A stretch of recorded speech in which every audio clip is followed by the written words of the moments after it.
Yo, what's going on there, YouTube? It's your boy, Marcus Levy, Angry Random here for Sunday vlog number 23. This is the final in the 2 vlog-a-week schedule.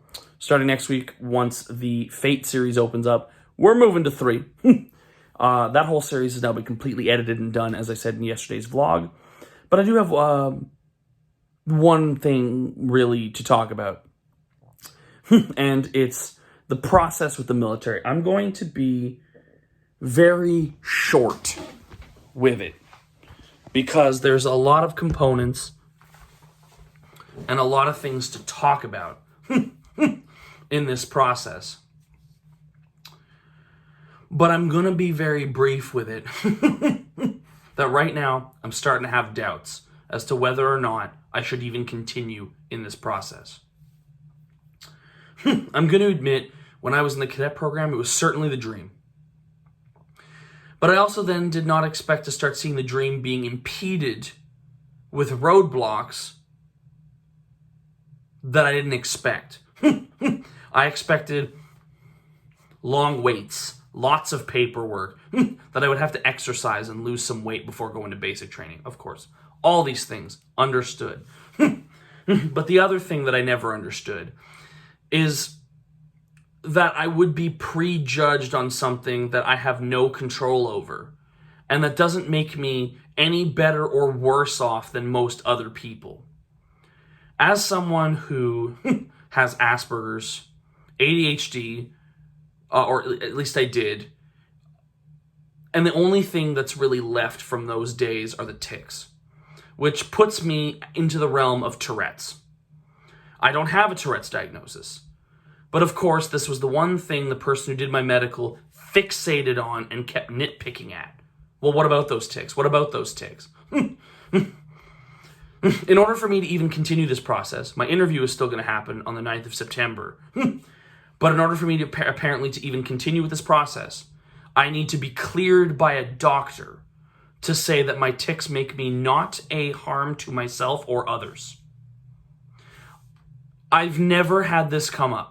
I have never had this be a thing. I've never had someone go, is he batshit crazy? We need to find out.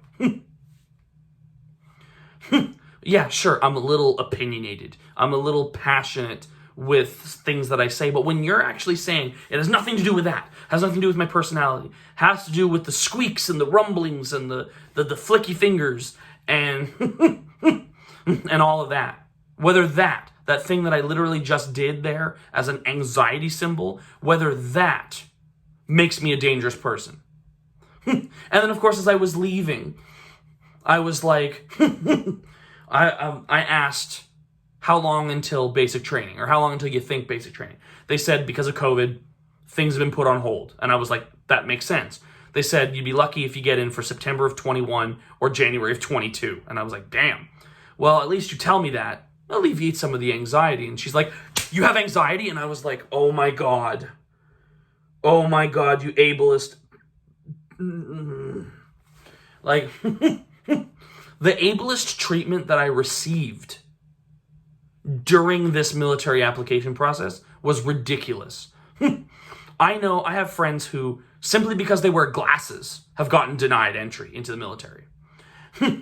Now, I can understand, if you have glasses, maybe you wouldn't make a great sniper, but there's got to be admin tasks that you can complete.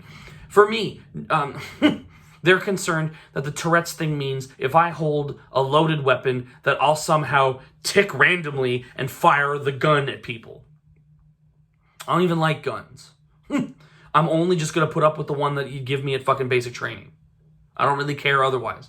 And the career option that I chose, which is naval communicator, and then, of course, communications research operator and meteorological technician, are not ones where I'm going to be carrying a weapon. You know, especially the first one, the one I really want to do, is shit I've already done. When I was in the cadet program, I drove some of the ships. I've done the communications on the radios. I've done with the flags and the semaphores and all that shit. I did all that. You know, you don't earn the bosun's call without having done that training. But then here they are, flat out saying, honestly, flat out saying I'm too retarded to get in. Yeah, like, I don't give a shit. She might not have ever used the R word, but honestly, read between the lines of what you're saying. You're telling me that I'm not sane enough. I'm a social worker, for fuck's sakes. And you're claiming that a few squeaks is enough to derail the entire application. Or potentially enough to derail the entire application. I'm essentially saying right now that I need to think really long and hard to myself right now if this is worth it. If this is even worth it right now. Or if they figure I don't have enough control over myself mentally to continue. So what I'm going to do while I'm gone away for a week, and of course it's where we're going to record the first 3 vlogs, is while I'm gone to my grandparents for a week. Different set of grandparents, actually, than previous. I'm going to seriously think about this. Talk it over with some people. Because I would rather jump right into plan B, which obviously is still an upgrade from plan C, which I'm currently living. But I really don't want to talk about plan B right now. But I just want to say I'm kind of pissed about how ableist the military process is. I can understand physical disabilities making it impossible for you to be able to complete basic training. But I am not physically incapable of doing that. They're just somehow worried that I'm going to fucking open fire on my own people because I go into a fit of psychotic rage or something. That doesn't happen. I'm not going to do that. I fired weapons in the cadet program for marksmanship and biathlon. I'm like, they have those records. Oh, no, they don't. Yes, they do. But you're too lazy and refuse to go look. This is pissing me off. It really is. So I'm going to tell you, if the next time you guys take a look at the way this room is supposed to be, and hopefully I remember, if you still see that flag on the wall back there, then I'm still continuing with the process. If you no longer see the flag up on the wall there, then you'll know we're going to plan B. And of course, I will be doing a vlog talking about plan B.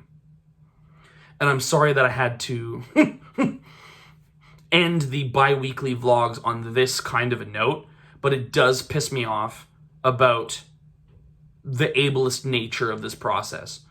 The fact that I made it through the other parts, the eye test, the hearing test, some of the physical tests, obviously I'm not quite there yet, but that they're looking for literally any excuse to deny you. And she flat out ableized me in that room. I told her I don't have an active diagnosis at all, so technically that means I'm not disabled. And she says, oh, but you are. You're not the fucking authority on this. But you are my roadblock. And the fact that I'm being told that my route of entry is no longer the same route as everybody else, but now I have to do this in order to get in with everybody else, because now a medical doctor in the military has to clear me.